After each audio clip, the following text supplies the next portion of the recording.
Bye.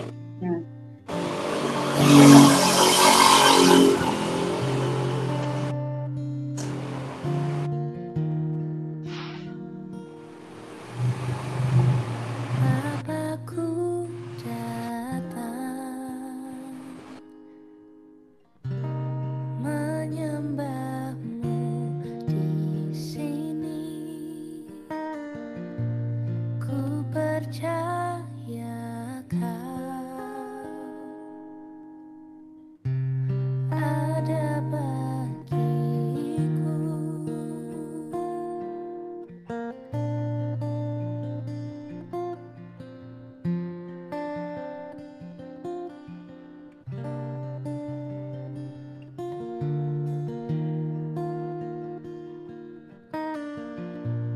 Bapakku datang menyembahmu di sini. Oke, Bapak Ibu yang dikasih oleh Tuhan Yesus Kristus, kita akan mulai persekutuan kita pada kesempatan sore hari ini. Jam sudah menunjukkan jam 5 tepat. Kita akan mulai persekutuan kita pada sore hari ini.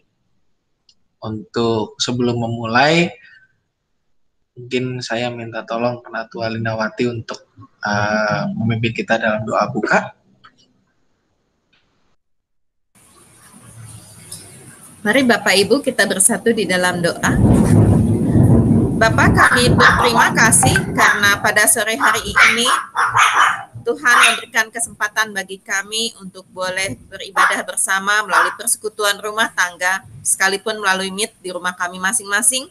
Kami bersyukur karena Tuhan mengingatkan kami untuk terus boleh bersekutu bersama dengan saudara seiman kami. Kami berdoa juga kiranya saudara-saudara seiman kami yang lain juga memiliki kerinduan yang sama dengan kami untuk boleh beribadah, bertumbuh di dalam kehidupan iman kami melalui persekutuan rumah tangga. Dan kami berdoa supaya Tuhan memimpin sepanjang persekutuan kami dan memberikan sukacita kepada kami. Terima kasih Bapa, di dalam nama Tuhan Yesus kami berdoa. Amin. Amin. Kita akan memulai ibadah kita dengan lagu pembuka yang diambil dari PKJ 264 berjudul Apalah Arti Ibadah.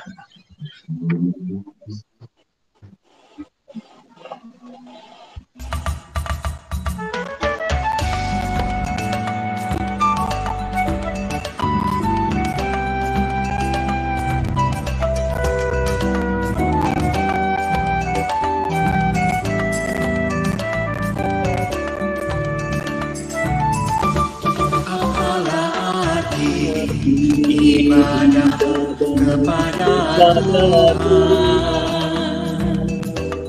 bila Dia rela sujud dan sungguh. Apalah arti ibadah kepada Tuhan, bila Dia ada hati tulus dan syukur. Ibadah sejati jadikanlah persembahan. Ibadah sejati kasihlah sesamamu.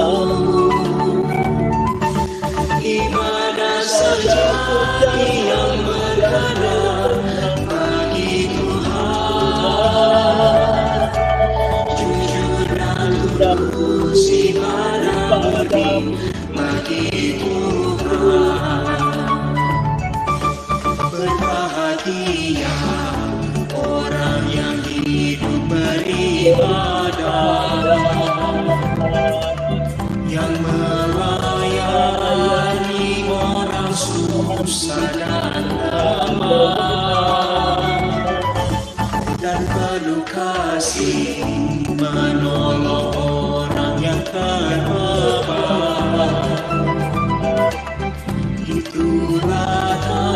Tanggung jawab orang terima. Ibadah sejati jadikanlah persembahan. Ibadah sejati kasihilah sesamamu. Ibadah sejati yang berkenan bagi Tuhan. Jujur dan tulus ibadah murni bagi Tuhan.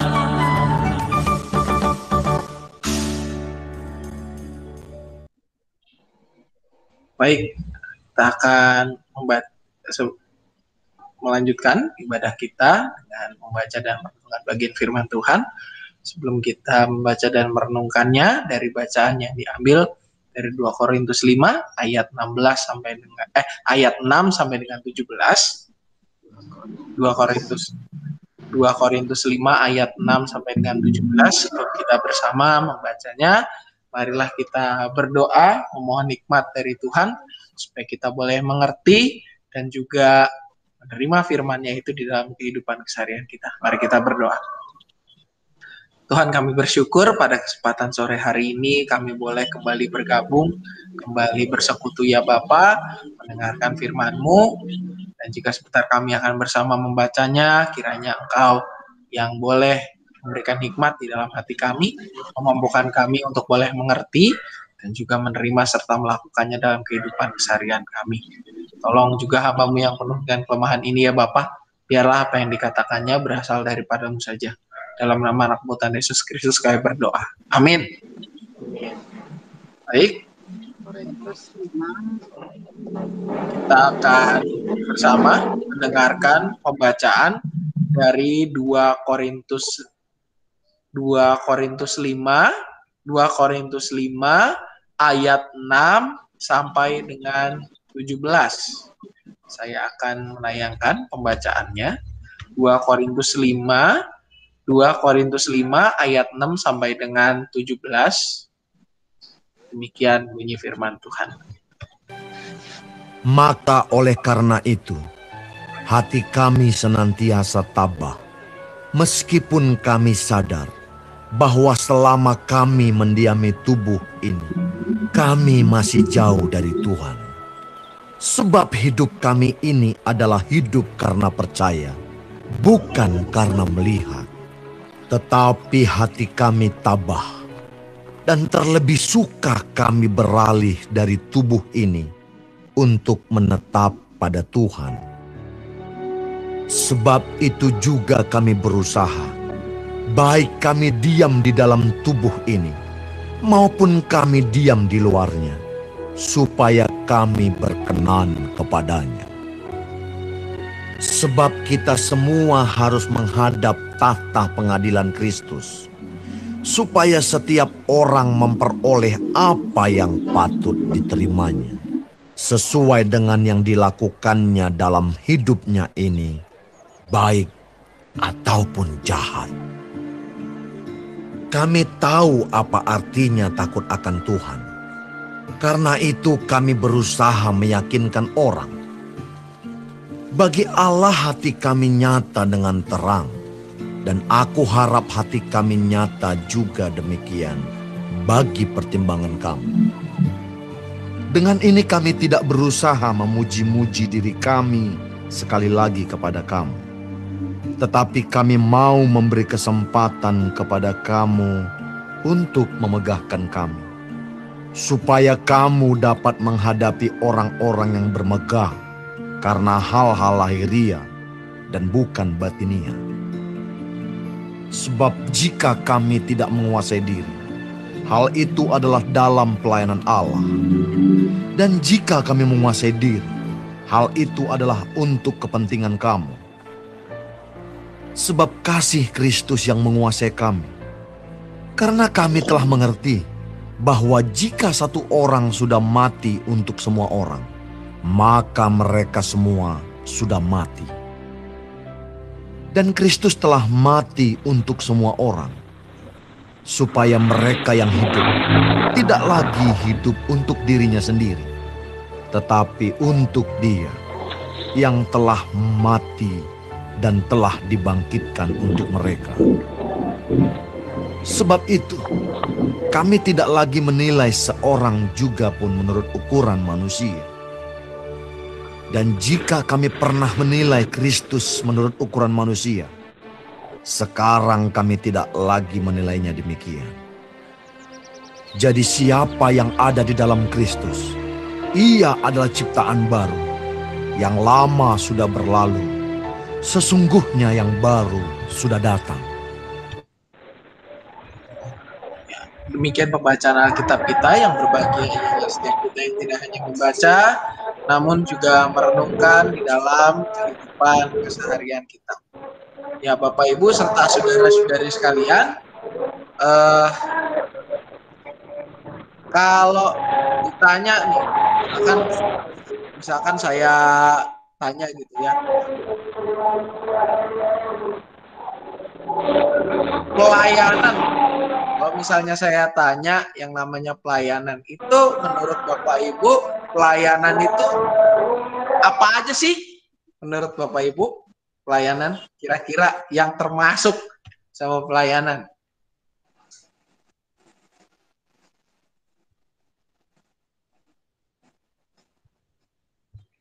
Ayo coba, bisa dinyalain Bapak Ibu mic-nya, silakan. Apa aja sih yang termasuk dalam pelayanan? Menurut Bapak Ibu.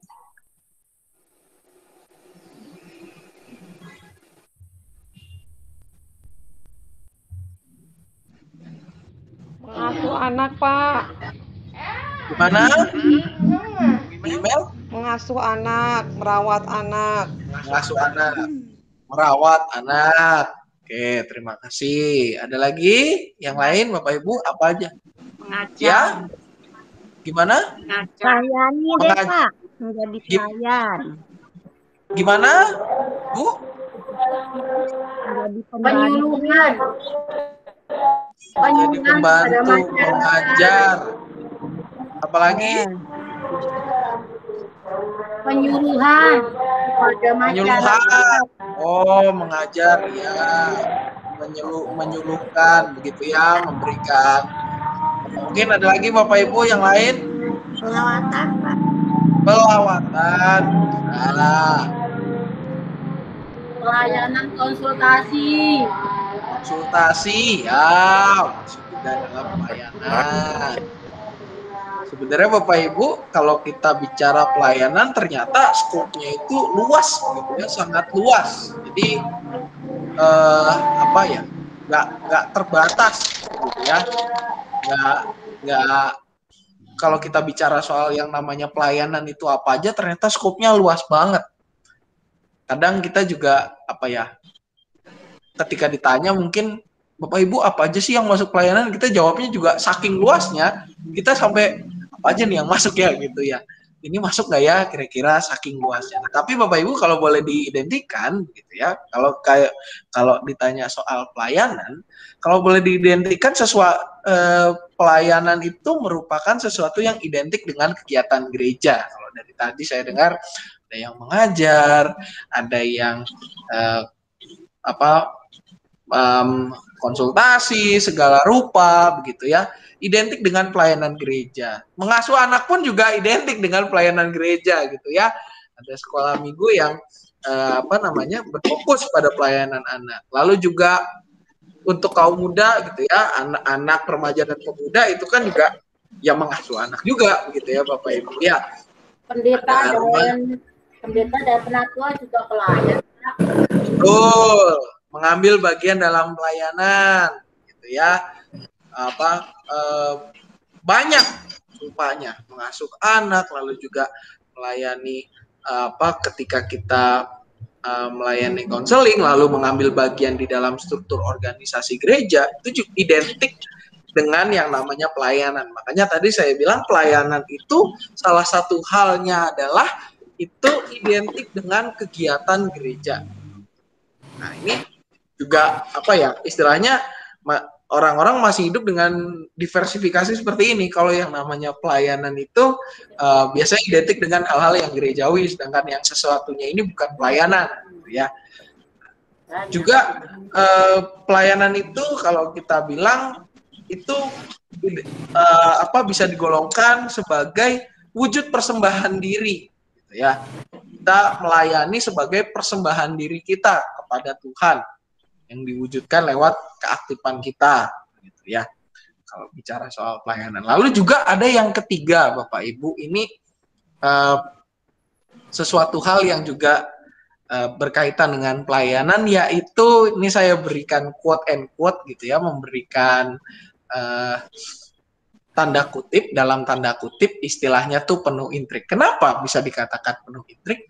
Karena orang yang mau melayani itu sama dengan orang yang merelakan diri hidup di dalam sebuah paradoks. Paradoks itu ibarat kata kayak orang maunya A, kenyataannya B. Jadi hidup di dalam sebuah situasi yang menuntut kita untuk ekstra bersabar, atau pokoknya menuntut sesuatu yang ekstra gitu. Paradoks itu kan paradoks itu seperti kalau kita mau kita di satu sisi harus siap ketika kita merelakan menjadi pelayan, berarti kita harus siap untuk dalam tanda kutip tidak dilayani karena kita adalah pelayannya. Lalu intinya sesuatu yang agak bertolak belakang tetapi terjadi bersamaan. Kurang lebih kayak gitulah. Kalau kita menjadi pelayan berarti kita siap untuk kehilangan sesuatu, kita kehilangan waktu, kehilangan apa. Hidup di dalam sebuah paradoks. Makanya saya bilang pelayanan itu salah satu halnya juga kalau dibilang pelayanan, di list 3 yang pertama tadi adalah identik kegiatan ke gereja, yang kedua juga menjadi wujud persembahan diri, yang ketiga kalau bicara soal pelayanan, pelayanan itu identiknya apa? Identiknya juga dengan penuh intrik. Nah, tetapi Bapak Ibu, kalau kita melihat hal ini, yang namanya pelayanan ternyata itu tidak ubahnya dengan kehidupan kita sehari-hari. Kenapa tidak ubahnya dengan kehidupan kita sehari-hari? Karena yang namanya pelayanan itu ibaratnya sesuatu yang kita lakukan di dalam keseharian kita juga. Contoh, kayak tadi mengasuh anak. Bagi Bapak Ibu yang sudah berkeluarga, mengasuh anak itu nggak cuma dilakukan di gereja ketika Bapak Ibu menjadi pelayan, entah di sekolah minggu, entah mereka yang juga memperhatikan kaum muda kita, remaja dan pemuda, atau juga mereka yang bergelut di dalam hal-hal yang lain, tetapi juga di dalam kehidupan keseharian kita, di dalam keluarga kita. Lalu juga kalau yang namanya konseling, mungkin keseharian kita juga kadang-kali ada kalanya teman kita dalam tanda kutip curhat dengan kita, begitu ya. Ada kalanya kita juga melakukan di dalam keseharian kita. Dan hal ini kalau bicara soal penuh intrik juga hidup kita kadang penuh intrik, begitu ya. Kita suka tidak suka, kita itu setiap kita hidup di dalam sebuah paradoks. Kita punya niat baik, tetapi orang menanggapinya berbeda. Kan sesuatu yang juga terjadi di dalam keseharian kita, Bapak Ibu serta saudara-saudari sekalian. Kita niatnya mau membantu, tetapi orang menangkapnya sebagai, wah ini orang mau cari nama, padahal kita mau membantu. Hidup di dalam sebuah intrik yang kadang membuat kita harus menarik napas panjang, begitu Bapak Ibu. Dijalankan dengan tabah dan sabar hidup ini. Makanya kalau kita lihat di dalam bacaan kita, Paulus secara khusus dia ngomong di dalam ayat 6 gitu ya, maka oleh karena itu hati kami senantiasa tabah meskipun kami sadar bahwa selama kami mendiami tubuh ini kami masih jauh dari Tuhan. Ada ketabahan, ada kesadaran bahwa kalau kita hidup di dalam dunia ini, kita itu masih jauh dari Tuhan. Nah di ayat 8 Paulus pun ngomong, tetapi hati kami tabah, terlebih suka kami beralih dari tubuh ini untuk menetap kepada Tuhan. Paulus bilang kita juga di dalam hidup ini sesuatu yang sesuatu yang nggak enak sebenarnya. Kita harus tabah, kadang ketabahan kita itu lama-lama ya capek juga gitu. Kalau kita orang mungkin bilang sabar lama-lama ya kita nggak sabaran juga ujung-ujungnya begitu ya. Ini Paulus pun juga menggarisbawahi hal ini, khususnya di dalam sapaannya kepada jemaat di Korintus.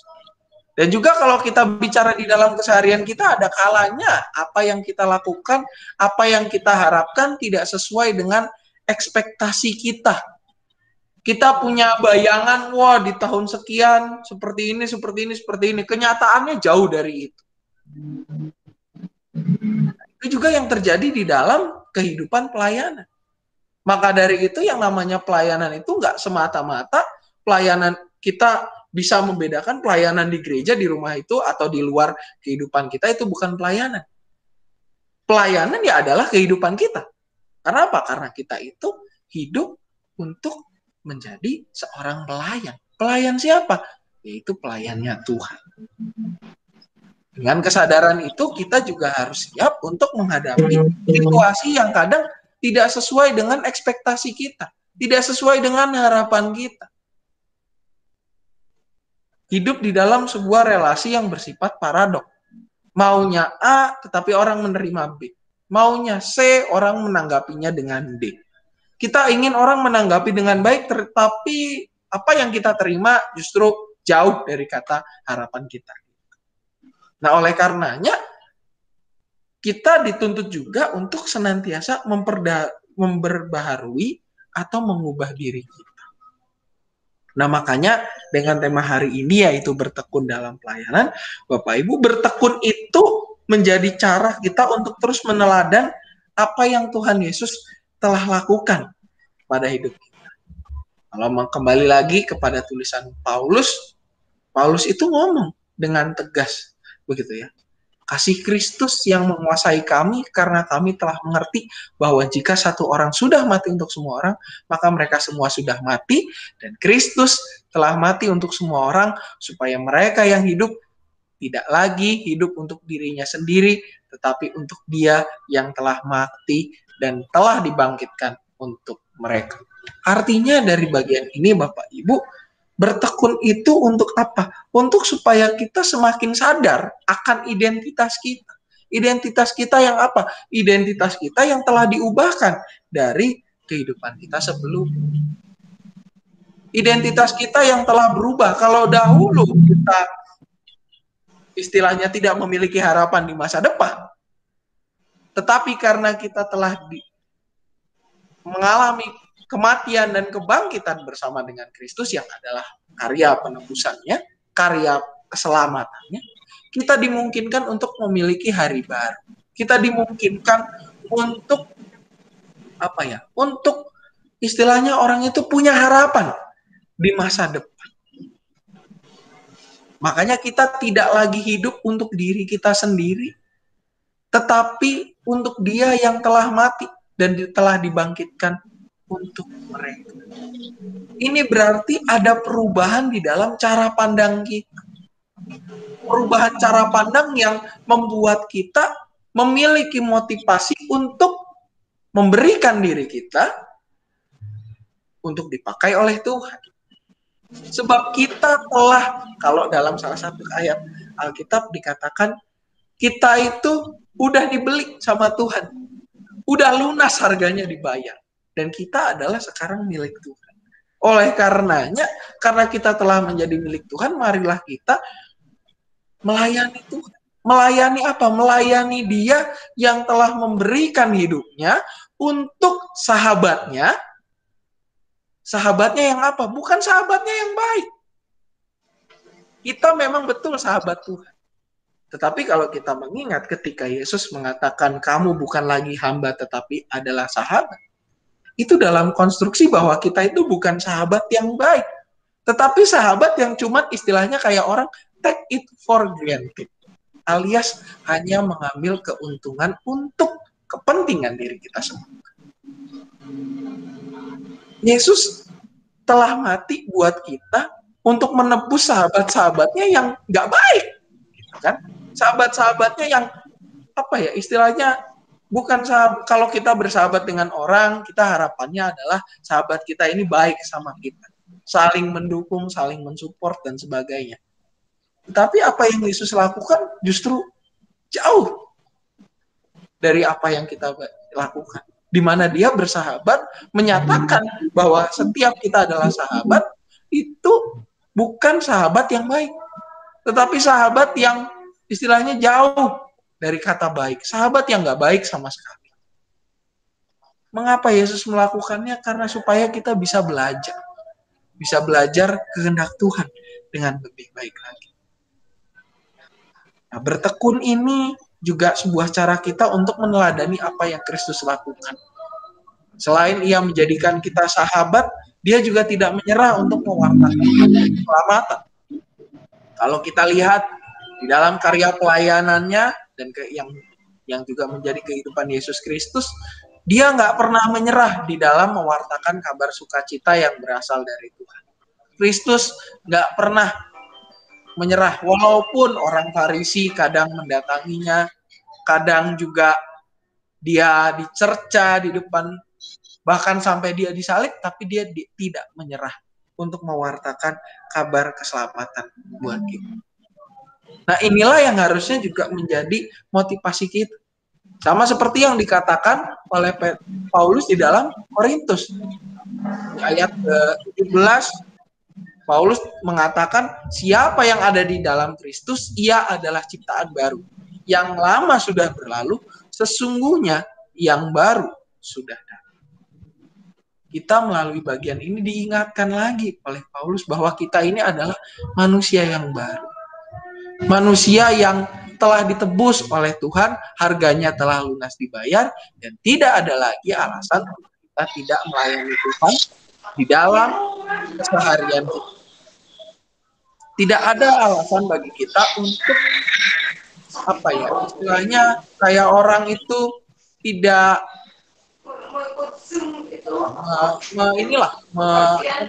menolak panggilan pelayanan dari Tuhan. Nggak ada alasan kita untuk menolak. Kenapa? Karena harga kita telah lunas dibayar. Kita telah menjadi ciptaan baru di dalam Dia, dan kita telah menjadi orang yang diperbaharui oleh Tuhan. Oleh karenanya, Bapak Ibu, bertekun itu menjadi cara kita untuk meneladani. Bertekunnya gimana caranya? Bertekunnya adalah di dalam ketika kita tidak menyerah untuk juga terus mengarahkan hidup kita kepada Tuhan. Tidak menyerah untuk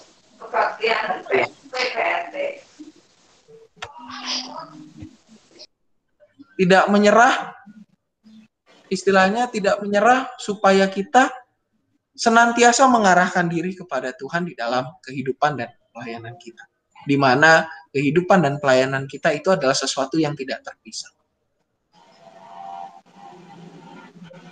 Nah, oleh karenanya cara-cara yang bisa kita lakukan adalah kita harus menyadari dahulu bahwa kita adalah ciptaan baru yang telah diciptakan oleh Tuhan. Kita tidak lagi hidup di dalam cara kita yang lama, tetapi kita adalah ciptaan yang baru. Ketika kita menyadari itu, mari kita juga senantiasa mau diubahkan dan apa? Belajar menerima. Terkadang Bapak Ibu kalau kita belajar menerima, itu bayangannya adalah belajar menerima yang baik saja. Tetapi kita di sini juga menerima hal-hal yang tidak kita inginkan di dalam kehidupan kita. Belajar menerima hal-hal yang istilahnya menjadi apa ya? Istilahnya hal-hal yang mungkin buat kita ini harusnya nggak gini. Hal-hal yang nggak sesuai dengan ekspektasi kita. Tetapi supaya kita menjadi manusia yang baru, kita harus belajar untuk menerima itu semua. Tidak hanya sekedar menerima, tetapi juga menjadikannya kekuatan supaya ada semangat untuk terus memperbaiki dan memperbaharui diri. Nah, marilah kita juga, supaya kita semakin bertekun, kita fokusnya kepada Tuhan. bukan fokus untuk melihat sesama, tetapi kita fokusnya adalah kepada Tuhan. Mengerjakan segala sesuatu seperti untuk Tuhan dan bukan untuk manusia. Dan juga kita berpegang kepada kasih Tuhan yang memampukan kita. Ketika Tuhan memakai setiap kita, maka tidak ada yang sanggup atau bahkan bisa menghentikan setiap kita. Begitu juga dengan kita, Bapak Ibu, yang telah ditebus oleh Tuhan. Mari kita juga mau senantiasa melayani Tuhan di dalam kehidupan kita sehari-hari. Kita senantiasa berpegang pada ajaran kasih yang telah Tuhan berikan.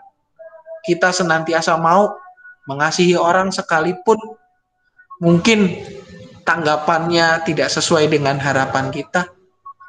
Dan mari kita juga terus bertekun untuk melayani Tuhan di dalam persekutuan kita dengan senantiasa menyadarkan diri bahwa kita telah ditebus oleh Tuhan, kita telah menjadi ciptaan yang baru, dan juga berpegang pada kasih Tuhan yang memampukan serta memampukan diri. Biarlah firman Tuhan menyemangati kita dan memampukan kita untuk terus bertekun di dalam pelayanan yang kita lakukan, sekecil apapun itu. Dan marilah kita juga menjadikan apa yang kita lakukan dalam keseharian kita sebagai persembahan yang harum untuk kemuliaan nama Tuhan. Kiranya Tuhan menolong dan memampukan kita. Amin.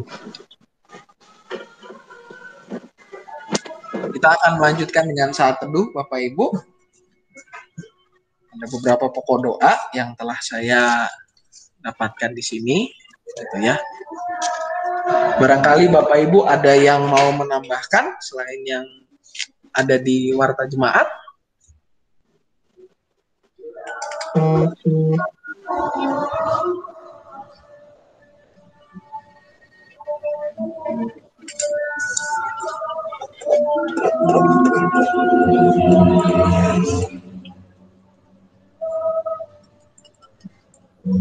Ada tambahankah Bapak Ibu?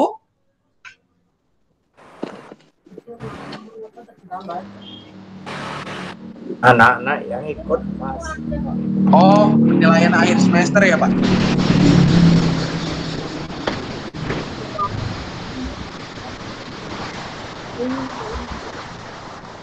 Oh, kakak.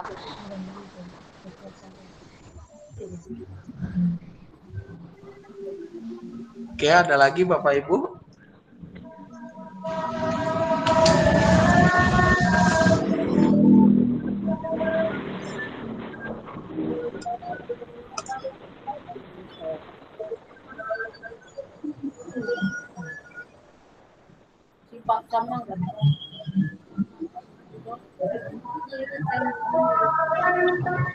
Baik, kalau tidak ada lagi tambahan, mari kita bersatu di dalam doa. Kita berdoa.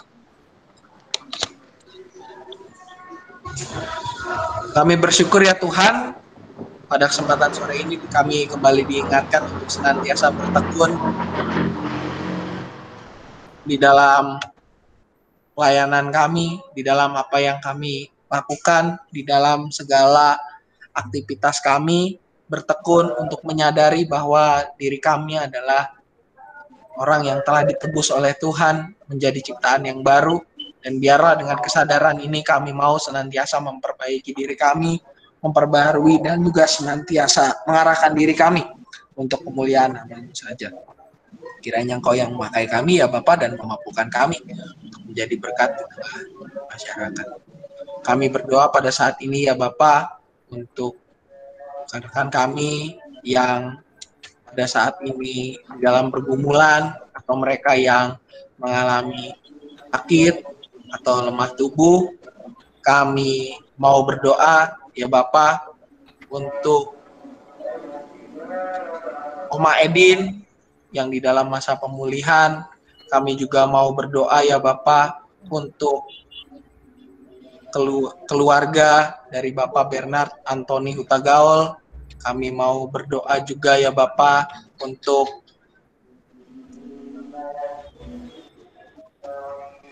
proses pemulihan dari rekan-rekan kami yang lain juga.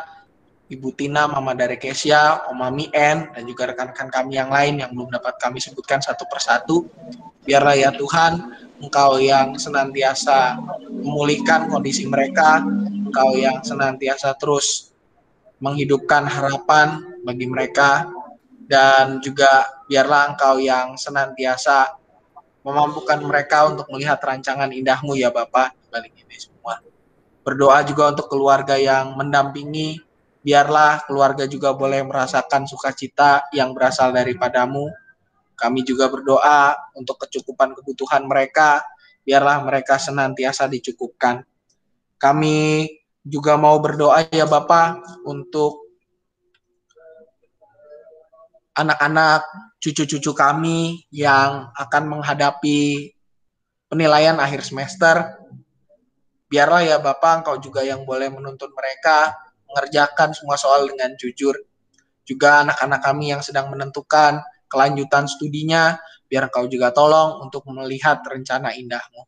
Kami juga berdoa ya Bapak untuk proses renovasi area pelayanan kami yang meliputi kelas-kelas sekolah minggu, ruang ibadah remaja dan pemuda, ruang pelayanan kesehatan, dan juga untuk yang lainnya ya Bapak, biarlah renovasi ini boleh berjalan dengan baik, dan juga Engkau sertai semua yang bekerja di dalamnya. Cukupkanlah segala kebutuhan yang dibutuhkan juga ya Bapak. Untuk segala proses yang ditempuh, biarlah semuanya juga berkenan hanya kepadamu saja.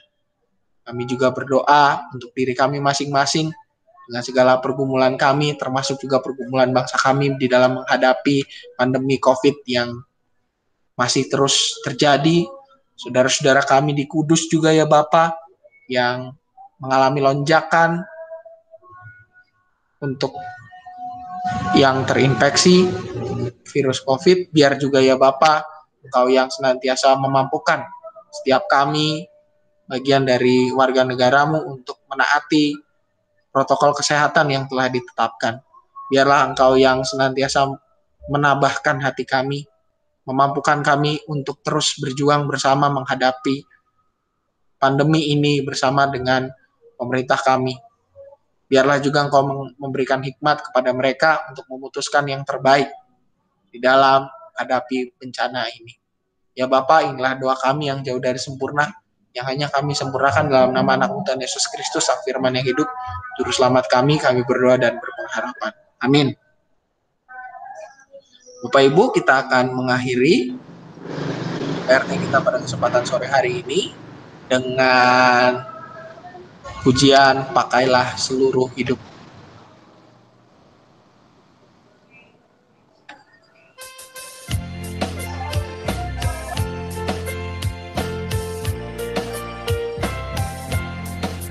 Pakailah seluruh hidupmu dalam ladang dunia, tiap harta dan talentamu pergunakan baginya. Berkat Tuhan tersedia bagi orang yang meminta. Dia tahu yang kau butuhkan kini dan selamanya.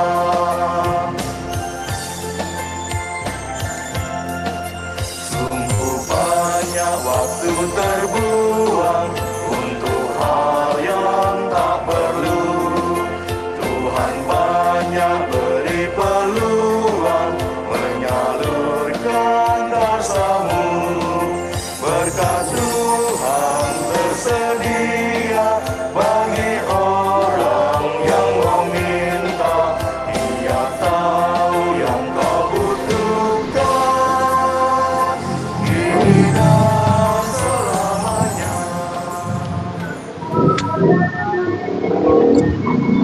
Baik Bapak Ibu, ibadah kita pada sore hari ini telah selesai. Barangkali mungkin ada pengumuman dari Bapak Ibu serta saudara-saudari sekalian.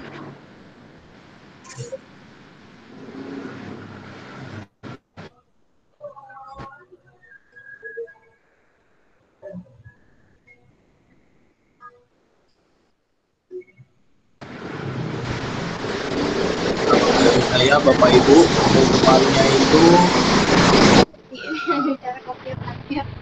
pengumumannya itu ibadah hari Minggu seperti biasa jam 7 pagi, ibadah umum secara online dan di gereja jam 7 pagi, lalu ibadah sekolah minggu jam 8 pagi. Jangan lupa diingetin ya Bapak Ibu ke anak cucunya gitu ya. Lalu juga jam 9 untuk minggu ini ibadah korem gitu ya. Remaja jam 9.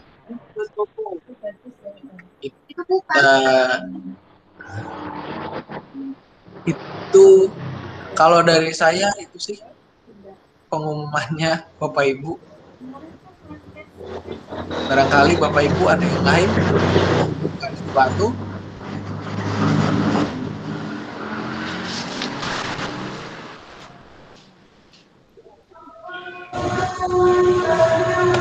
Kalau Cukup kali Pak Sam. oh baik Bu, siap. Baik Bapak Ibu, kalau sudah tidak ada pengumuman lagi, berarti PRT kita selesai. Sampai bertemu di kesempatan selanjutnya. Tuhan Yesus memberkati. Amin. Terima kasih Pak Sam. Selamat sore teman-teman. Boleh pakai lem. Selamat sore semuanya. Selamat sore, Samuan. Dadah. Dadah, Mami.